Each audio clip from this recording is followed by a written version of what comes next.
Okay. So I think I left off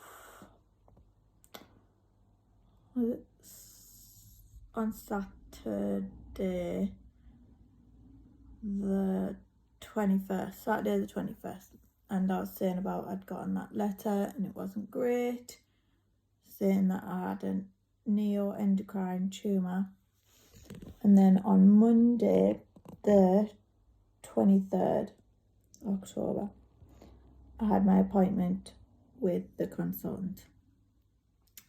So the couple of days leading up to having this appointment on Monday, obviously your head's in a spin because you're Googling everything.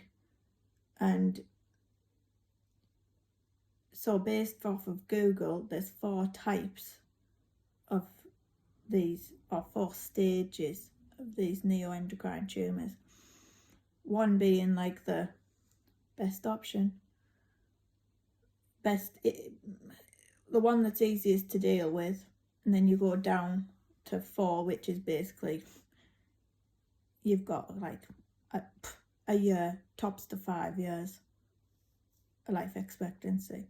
So I'm going into this appointment not knowing at all what he's gonna say, hoping for number 1, but in reality it could be number 4. We don't know.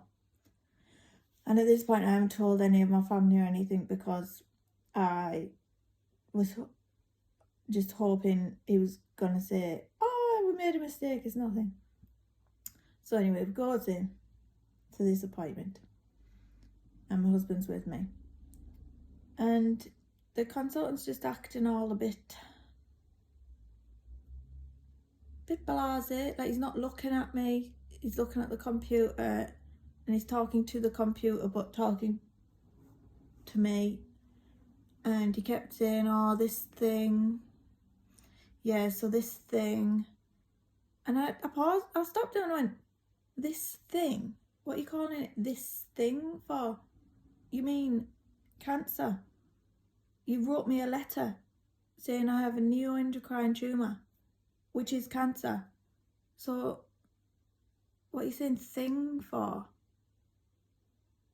And he went, oh, well, yeah, well, we don't, well, I'd call it then he called it something else, and I'll put in what he called it, which also means cancer.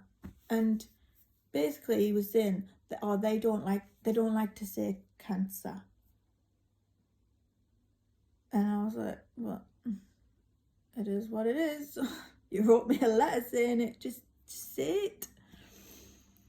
And you know, I was like, don't be afraid to say the word, just say the word. I was like, right, okay. So, and he was like showing me a picture of the inside of my stomach on the computer and waffling on. And then he goes, right, there's 4 types, which I knew. And then he went through all the 4, like one means this and we can do that, and 2 means this and we can do that. And he's going through the list and I'm like, why do you keep going? Are you going to tell me that I'm the bottom one? Because this is where we were going in the conversation. And then he gets to 4 and he's like, there's not really much we can do there. And I was like, oh, which one am I? Just get to the point. And he was like, oh, you're number 1. You're type 1, stage 1. And I was like, why didn't you just start with that and end there? Why did we have to go through all of them? I think he was trying to show me how on the scale of things I was at the better end. I think that's where he was trying to go with that. So yes, so I have type or stage or grade, they all mean the same thing, 1 neuroendocrine tumour, cancer in my stomach. So that's what I have. So he showed me, he said it's small considering, and it, based off of the CT, it hasn't spread into anywhere else. It's in the stomach. It hasn't spread into other organs, it hasn't spread into lymph nodes, none of that. Great. he said, so 2 options.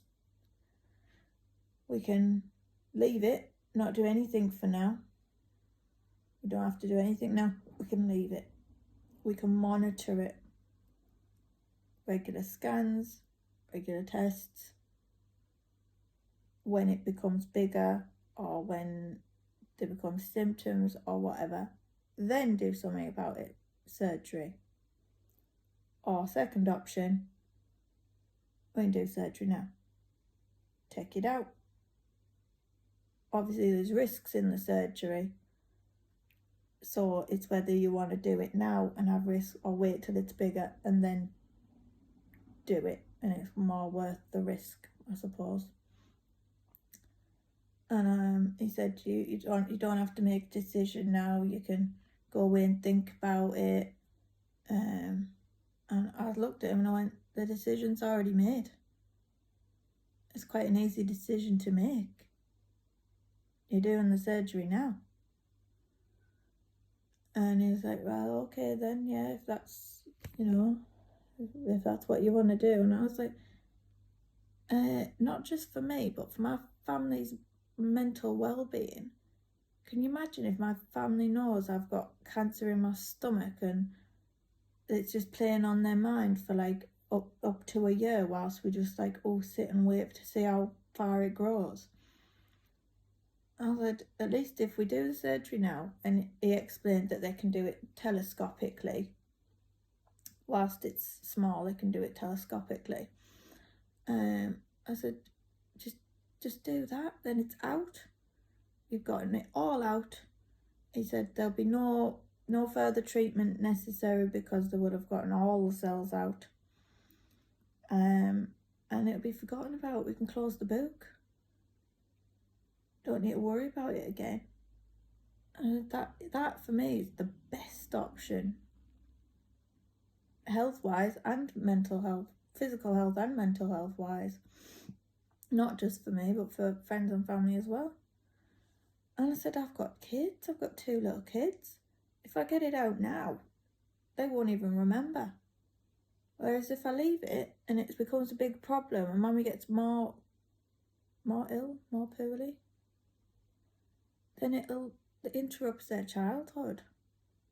They'll remember the older they are. It's like, no, get it out now. So that is where we are at in this journey.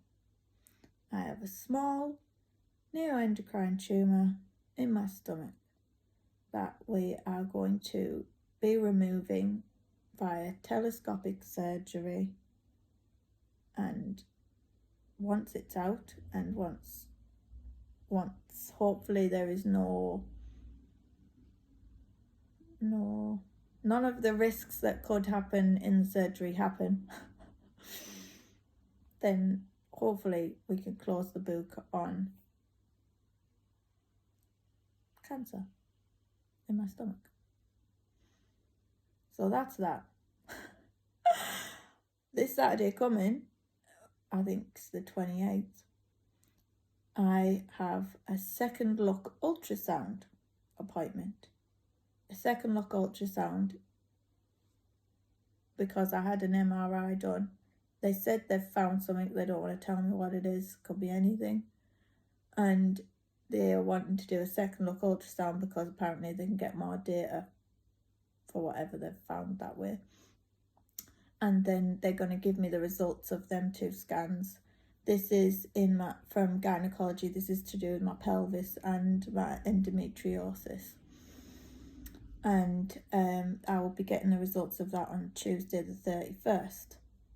So based off my research on Google, the reason why you would have a second look ultrasound after you've had an MRI in your pelvis, I only look up in the pelvis because that's mine, is because they've found lesions, growths, tumours. It's all like under that umbrella of masses that should not be there, basically.